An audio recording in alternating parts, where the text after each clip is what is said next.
Tutte le difficoltà che a Venezia abbiamo avuto, anche per spiegare le nostre difficoltà, adesso sono un po' più chiare e penso che forse la nostra esperienza possa servire anche ad altri. Sarà un Natale di rinascita, un Natale che auguriamo a tutti nelle grandi difficoltà che la pandemia ci ha lasciato, però di ottimismo, di voglia di fare, non di polemizzare, ma di dare quel futuro di lavoro ai ragazzi, ai giovani, perché è con l'ottimismo che riusciamo a attrarre gli investimenti in tutto il paese. Venezia è un simbolo del mondo, però è anche una delle nostre grandi belle città italiane, per cui insomma è l'Italia che deve vincere anche a Natale, soprattutto con un Natale, auguro a tutti insomma di prosperità e di successi.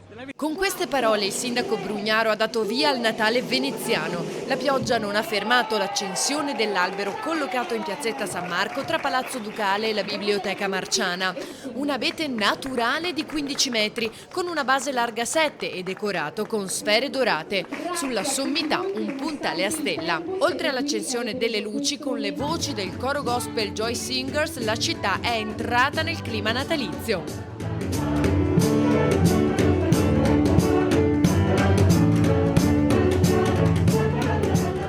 Dal primo cittadino è arrivata anche qualche anticipazione sui fuochi di Capodanno. Faremo i fuochi d'artificio silenziosi, però saranno bellissimi, saranno spostati verso i giardini dove c'è la Biennale, per capirci, in maniera tale da non creare assembramenti in piazza San Marco, per cui facciamo in maniera che le persone si distribuiscano in tutto il bacino di San Marco per poterli vedere.